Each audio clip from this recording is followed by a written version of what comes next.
Hi, I'm Milton Rendell and welcome to Real News Friday. Interesting week.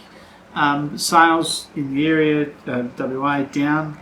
Why? Because we're getting close to Christmas, and that's pretty standard. But the interesting part is the stock levels, 2,615. My goodness, it's a lot less than we were 2 weeks ago. Down 51% compared to the same time last year. Sales and inquiries are still flowing, that's not a problem at all, but the lack of stock is still an issue. And that will continue till the end of the year. That's hopefully in January, February we see a surge. Rentals, 2,200 available. That's about the same numbers as this time last year. So rental market's maintaining. Sales market, definitely huge problem with stock. Now the question I've got for everybody out there, everyone keeps talking about the economy, and I know there's a lot of people out there who are starting to feel the pinch in terms of the economy. Yeah, we keep hearing the economy's going along and kicking along and going well. I think we've got this double-edged sword.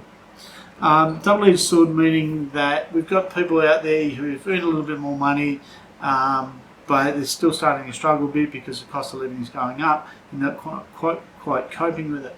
Then you've got this other side of the economy, which is, say, the investors who have been in real estate, who've been cashing out in the last 18 months. So they're cashing out and they've got extra money in their pocket and they're spending it. And that's probably driving part of this economy at the moment. I could be 100% wrong, I'm not an economist, but it would make sense, and I'll give you an example of that. We just sold a property for someone who had sold a property 6 years ago for $280,000. We just secured a contract for the property for $735,000. It's a lot. It's a big amount of cash. It's a huge amount of cash. Now, the person may be responsible with it, they may not be responsible with it. They may go out and buy now a $100,000 car. They may go on a holiday. They may go buy a caravan. But they're going to have money to spend.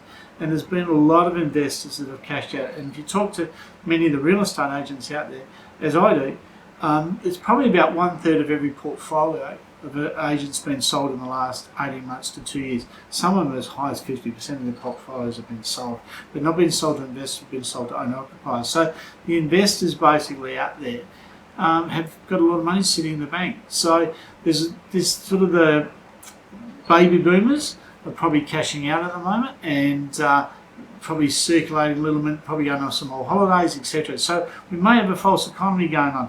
I'm not an economist, I'm probably 100% wrong. I reckon there's some logic in what I've just told you. All the best. Look forward to talking to you next week.